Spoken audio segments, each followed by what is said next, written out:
자, 이제 이번 시간에 이제 사회적 타당성에 대해서 이제 공부하려고 하는데, 좀 지난 시간에 배웠던 거하고 좀 연결을 좀 해봅시다. 자, 먼저 이제, 법률행위는 일단 뭐가 필수 불가결의 요소죠? 의사표시. 그러니까 의사표시가 필수 불가결의 요소고, 그래서 뜻이 법률행위는 의사표시를 필수 불가결의 요소로 하는 법률 요건이다. 라고 그랬어요. 이거 생각나시죠? 자, 법률행위가 되려면 반드시 뭐가 꼭 있어야 한다. 의사표시가 꼭 있어야 한다. 그리고 법률행위는 법률 사실이다. 법률 요건이다. 법률 요건이죠. 법률 요건. 즉, 권리변동의 원인이 된다. 이 말입니다. 다음 법률행위는 당사자가 뭐한 대로 법률 효과가 발생한다. 의혹한 대로. 그러니까 의혹한 대로 법률 효과가 발생하려면 두 가지가 갖춰져야 돼요. 무슨 요건과 무슨 요건을 갖춰줘야 되죠? 성립 요건과 효력 요건을 갖춰줘야 한다. 그랬어요. 그다음 요 성립 요건에 해당되는 게 세 가지였는데 세 가지 생각나십니까? 세 가지가 당사자, 목적, 의사표시죠. 다시 당사자, 목적, 의사표시. 그다음 효력 요건에 해당되는 게 첫 번째 당사자가 능력 세 가지를 갖춰야 돼요. 그 능력 세 가지가 뭐죠? 권리 능력, 행위 능력, 의사 능력 이거 갖춰야 되고 그다음 법률행위 목적은 네 가지를 갖춰야 돼요. 그 순서대로 잘 기억하는 거였습니다. 네 가지가 뭐죠? 확가, 적사이죠. 확정할 수 있어야 되고 그 다음 가능, 이행하는 게 가능해야 되고 적법해야 되고 사회적 타당성 요거 있어야 됩니다. 그 다음 세 번째 의인사와 표시가 뭐하고? 일치하고 의인사와 표시가 일치하고 뭐가 없어야 한다? 하자가 없어야 한다. 이거예요. 그러니까 지난 시간에 이제 집중적으로 배운 게 요 내용입니다. 확가, 적사 요 내용이에요. 자, 먼저 복수. 자, 확정은 언제까지 확정할 수 있으면 되죠? 이행기죠. 이행기까지 확정할 수 있으면 된다. 그 다음 가능하냐, 불가능하냐 판단하는 기준 시점은 언제죠? 계약 체결시를 이제 일반적인 용어로 말하면 그게 법률행위 성립 당시. 그래서 법률행위 성립 당시를 기준으로 해서 그 이전에 불가능하게 된 게 무슨 불능이다? 원시적 불능. 법률행위 성립 당시에는 가능했는데 나중에 불가능하게 되었다. 이게 무슨 불능? 후발적 불능. 원시적 불능은 유효예요? 무효예요? 무효죠. 후발적 불능은 유효. 대신 틀리지 말아야 될 게 불능인지 아닌지 판단하는 기준 시점은 언제다? 법률행위 성립 당시입니다. 성립 당시. 자, 그 다음에 적법상에서 두 가지 배웠어요. 단속법규, 효력법규 배웠죠. 그래서 행정상 단속에만 목적이 있다. 무슨 법규? 단속법규. 그 다음 사법상 행위의 효력에도 영향을 미치는 규정. 이게 뭐죠? 효력법규. 그럼 단속법규를 위반한 경우에는 사법상 행위의 효력이 그냥 유효. 효력법규를 위반한 경우에는 사법상 행위의 효력도 무효가 된다 그랬어요. 자, 이제 이번 시간에 배울 게 이제 사회적 타당성인데 맨 처음 이제 법조문을 배우게 됩니다. 이 사회적 타당성에서 이제 나오는 내용이 자, 103조죠. 16페이지 상단 부분에 가면 사회적 타당성에서 103조 내용이 있어요. 자, 일단 조문을 같이 한번 읽어봅시다. 반사회 질서의 법률행위, 그러니까 반사회적 법률행위 이렇게 되어 있고 그 다음 내용은 선량한 풍속, 기타 사회 질서에 위반한 사항을 내용으로 하는 법률행위는 무효로 한다. 이렇게 되어 있는데 자, 거기 기타 동그라미 해봐요. 선량한 풍속, 기타 사회 질서에서 그 기타 동그라미 하시고 그 다음 내용 동그라미 합니다. 그 다음에 무효 이렇게 동그라미 해봐요. 조문을 읽어보고 그 조문의 기초적인 내용을 파악하는 걸 조문 파악이라고 그래요. 조문 파악. 그럼 조문 파악 해봅시다. 선량한 풍속, 기타 사회 질서 이렇게 돼 있어요. 그러면 이 선량한 풍속이 높은 개념이에요? 사회 질서가 높은 개념이에요? 기타 뒤에 있는 게 높은 개념이죠. 사회 질서 이게 높은 개념이다라고 해서 이게 상위 개념. 그 다음 선량한 풍속은 그의 한 예시예요. 예시. 선량한 풍속, 기타 사회 질서에 위반한 사항을 내용으로 하는 법률행위는 무효로 한다. 그 법률행위 내용하고 똑같은 단어가 있죠. 그게 요겁니다. 목적이란 단어하고 내용이란 단어는 같아요. 그다음 법률행위의 목적 이퀄 법률행위의 내용입니다. 그 다음에 무효로 한다라고 딱 끝나죠. 자, 근데 그 이제 다음 시간에 배울 내용이지만 비기니 표시라는 게 예외적으로 알았거나 알 수 있었을 경우에 무효가 돼요. 근데 그때는 무효를 가지고 선의의 제3자에게 대항하지 못한다 이렇게 돼 있어요. 근데 여기는 그냥 무효로 한다라고 딱 끝나니까 이 경우에는 무효를 가지고 선의의 제3자에게도 대항할 수 있다는 뜻이에요. 이런 걸 절대적 무효라고 그럽니다. 자, 그래서 그 교재에다 직접 써봐요. 선량한 풍속 밑에다가 예시 이렇게 쓰시고, 사회질서 밑에다가 상위 개념, 그다음 내용 밑에다가 목적, 그다음 무효 밑에다가 절대적 무효 이렇게 써두시면 되겠어요. 자, 일단 쓰시고 여기까지. 쓸 때까지 제가 기다려 드리겠습니다. 쓰세요. 자, 간단하게 쓰시고, 자, 그다음 보면 빨리 쓰시고, 제가 쓰라면 쓰셔야 됩니다. 이거. 자, 그럼 103조는 앞만 읽어봐도 뭐가 선량한 풍속에 반하고 뭐가 사회질서에 반하는지 그 내용이 없어요. 그러니까 이런 걸 이제 일반 조항이라고 그럽니다. 조문에 구체적인 내용이 없다 이런 걸 일반 조항 또는 내용이 없다 그래서 백지 조항, 그럼 조문 중에 이런 게 왕이다 그래서 제왕 조항 이렇게도 불러요. 가장 일반적으로 쓰는 말은 일반 조항이라는 말입니다. 자, 그래서 이제 우리 학설과 판례가 그럼 구체적으로 어떤 게 사회질서에 반하는지 그 유형들을 만들어 줬어요. 자, 앞으로 이제 이 과정 이제 끝나면 이제 본격적으로 이제 이런 내용을 들어갈 때 구체적인 유형들을 공부하기로 하고, 지금은 이제 입문 과정이니까 전체 이제 아주 기본 베이스를 닦는 단계죠. 그래서 일단 유형에 이제 뭐 정의관념에 반하는 행위, 인륜에 반하는 행위, 개인의 자유를 심히 제한하는 행위, 뭐 생존의 기초가 되는 재산의 처분 행위, 지나치게 사행적인 행위, 그다음 불공정한 법률 행위도 여기 들어가요. 그다음에 기타 행위, 여러 가지 유형들이 있는데 지금 이제 필요한 건 요 반사회적 법률행위 유형에서 그럼 사회질서에 반한다는 게 무슨 뜻이며 이게 법적으로 어떤 의미를 갖고 있느냐 그걸 먼저 살펴보도록 하겠습니다. 자, 이거다 얘 가지고 보죠. 자, 이제 갑하고 을이 부부지간이에요. 갑하고 을이 여기가 이제 남편, 을이 이제 법률상 처예요. 근데 갑이 이제 배우자가 있음에도 불구하고 그 병이란 여자와 바람이 났어요. 이건 이제 민법적으로는 이제 첩계약을 맺었다 이렇게 표현합니다. 그리고 요 병이란 여자의 이름이 이제 첩이에요. 첩. 이게 법률 용어입니다. 법률 용어. 자, 그럼 첩계약에 기해서 이제 갑이라는 사람이 건물을 병이라는 사람에게 증여를 해주고 소유권 이전 등기를 이제 넘겨줬어요. 자, 보통 이제 뭐 이렇게 첩계약의 대가로 뭐 선물 같은 걸 많이 하죠. 그래서 이제 건물 증여 계약을 대표적으로 예로 든 겁니다. 자, 그러면 요 첩계약은 이건 사회질서에 반한다, 반하지 않는다, 반하죠. 그러니까 요 첩계약을 유효하게 만들면 대한민국이 무너지죠. 사회질서에 반한다는 겁니다. 그러면 요 첩계약은 이제 사회질서에 반해요. 사회적 타당성이 없는 행위예요. 반사회적 법률행위라고 그럽니다. 반사회적 법률행위에 해당되니까 요 첩계약의 효력은 유효이다, 무효이다, 무효. 다만 요 본처가 을이라는 사람이 요 첩계약에 대해서 사전 동의를 해줬어요. 첩계약에 대해서 동의를 해줬다. 그러면 이 첩계약이 유효하게 되느냐 아니면 여전히 무효이냐 이겁니다. 그러니까 본처의 사전 동의가 있어도 첩계약은 그냥 무효가 되는 거죠. 언제나 무효입니다. 본처의 동의가 있든 없든 언제나 무효. 그 다음 요 두 사람 사이에 자가 하나 태어났어요. 정이라는 이제 자가 태어난 겁니다. 그러면 요 병하고 자 사이에는 이제 모자 관계가 당연히 있죠. 근데 요 갑하고 정 사이에는 법률상 부자 관계라는 게 없어요. 그러니까 아무 관계가 없습니다.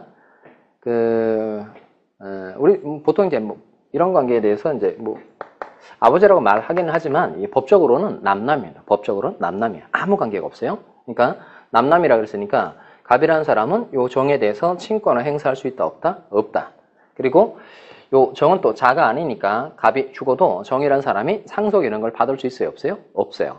그럼 친권을 행사하고 그 다음에 상속 같은 걸 받으려면 부자관계가 창설이 돼야 돼요. 부자관계가. 그러니까 부자관계를 창설해 주는 방법은 갑 쪽에서 이 애가 내 애다라는 걸 인정해 줘야 돼요. 이게 인지라는 겁니다.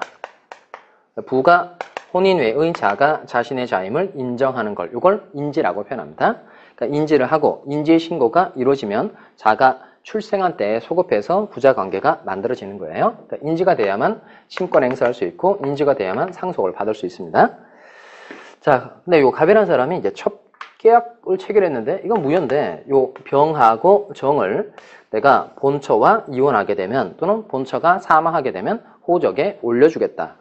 가족관계 등록부에 올릴 수 있도록 해줬어요. 이렇게 입적에 관한 약속을 한 겁니다. 그럼 아까 첩계약은 유효예요? 무효예요? 이거 무효죠. 근데 입적에 관한 약정도 첩계약의 일부, 부수적인 내용에 해당되니까 이것도 역시 무효입니다. 무효. 자, 그 다음에 이제 판례 사안 중에 이제 시험에 제일 많이 나왔던 내용이 이겁니다. 갑이 이제 불륜관계를 단절하면서 이제 가정으로 이제 돌아오는 상황이에요. 네, 첩계약은 무효고 입적계약이나 약정도 역시 무효라고 배웠는데 이 사람이 불륜관계를 단절하면서 이제 돌아오려고 보니까 요 병도 불쌍하고 정도 불쌍해서 첩의 생활비, 자녀의 양육비를 지급하기로 약속을 한 겁니다. 첩계약 이런 건 이제 불법의 세계로 불법의 세계에 있을 때 체결한 계약이지만 첩의 생활비, 자녀의 양육비를 지급하기로 한 건 합법의 세계로 돌아오면서 체결한 계약이니까 이런 건 사회질서에 반하지 않죠. 그리고 또 자기가 저지른 일에 대해서 또 책임을 져야 되잖아요. 그러니까 첩의 생활비, 자녀의 양육비를 지급하기로 한 계약은 사회질서에 반하지 않아서 이놈은 그냥 유효예요. 유효. 자, 그 다음에 이제 요 갑과 을 사이에 또 그 생긴 내용도 시험용으로 그 판례 사안에 꽤 있어요. 먼저 갑이라는 사람이 이제 바람 폈으니까 내가 다시는 바람을 피지 않겠다 이렇게 각서를 썼어요. 또 부부관계 충실하겠다 이렇게 각서를 이렇게 썼어요. 이건 유효인가요? 무효인가요? 내용이 좋아요? 안 좋아요? 이런 건 좋죠. 다시는 바람 피지 않겠다는 내용이니까 각서 쓴 행위는 그냥 유효예요. 유효.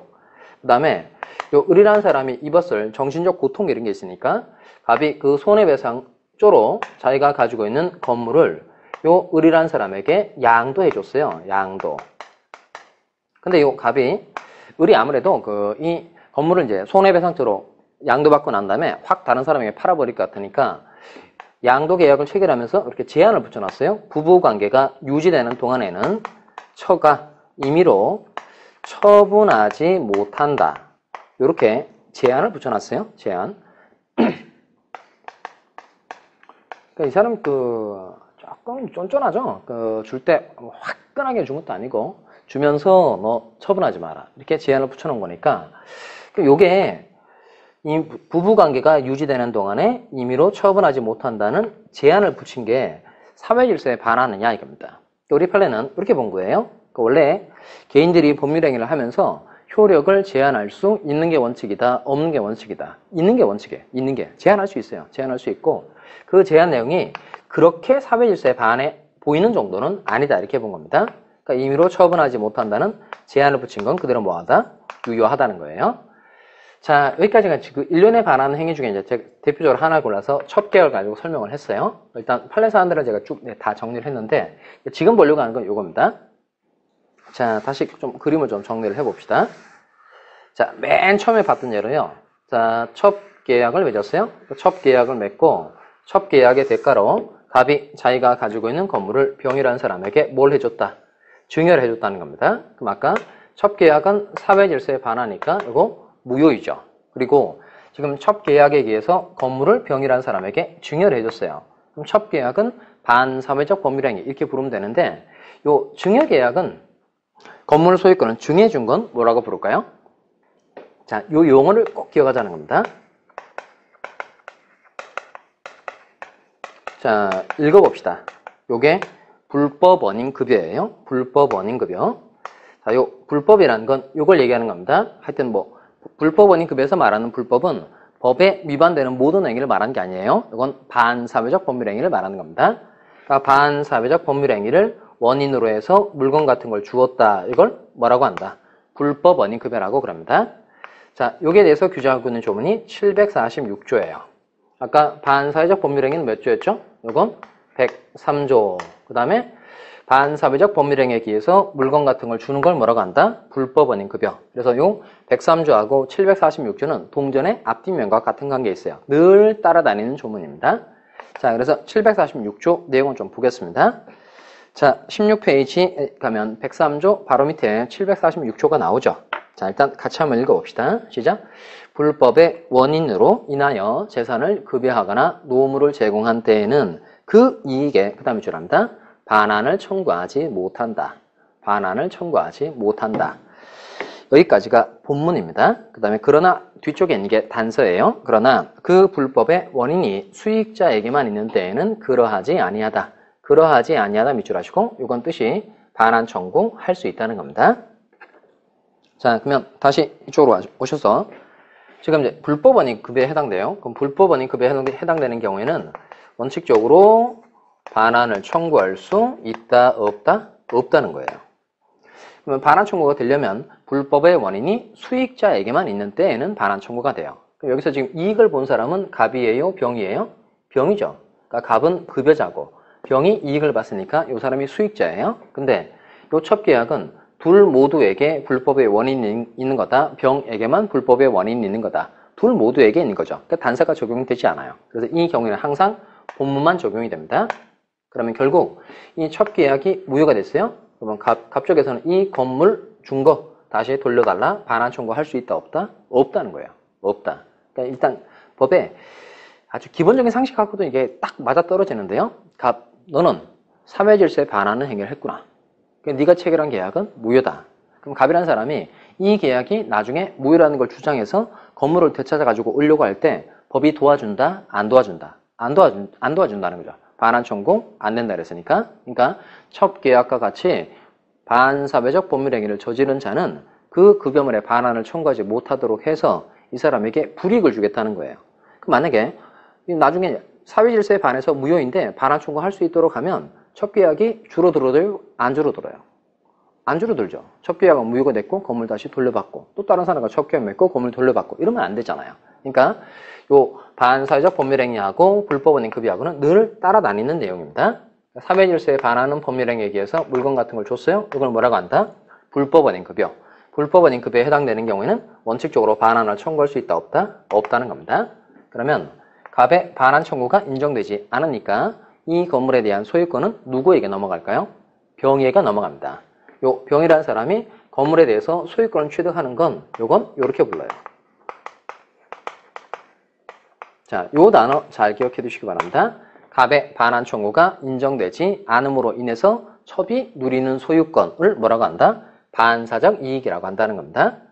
만약에 이 병이라는 사람이 서로 이제 남남인데 뭐 갑으로부터 매매했어요? 갑으로부터 그냥 정상적인 증여계약을 체결해서 소유권 취득한 건 소유권이라는 정당한 권리를 취득한 게 맞죠. 뭘 취득한 거다? 권리. 여기는 이제 권리 취득하는 것하고 현상이 달라요. 갑의 반환 청구가 인정되지 않음으로 인해서 병이 반사적으로 소유권을 취득하는 거니까 이건 정당한 권리를 취득하는 것하고 성질이 같다, 다르다? 다르다. 그래서 이 다른 현상을 설명하기 위해서 만들어낸 단어가 뭐다? 이게 반사적 이익이라는 겁니다. 자, 그럼 원래대로 다시 되돌아가세요. 자, 사회질서에 반하는 법률행위는 무효인데 무효로서 아까 이거 절대적 무효라고 그랬죠. 그러면 반사회적 법률행위 무효는 무효를 가지고 누구에게도 대항할 수 있다는 거예요. 선의의 제3자에게도 대항할 수 있다는 겁니다. 자, 이게 사회적 타당성에서 우리가 알아야 할 기초적인 내용이고요. 자, 그 다음에 불공정한 법률행위가 있는데 이 불공정한 법률행위 이제 104조에서 규정하고 있어요. 104조. 자, 이것도 이제 유명한 사례인데요. 유명한 사례. 자, 네, 갑 노인이 있었어요. 그러니까 이분은 이제 79세예요. 79세 노인이고.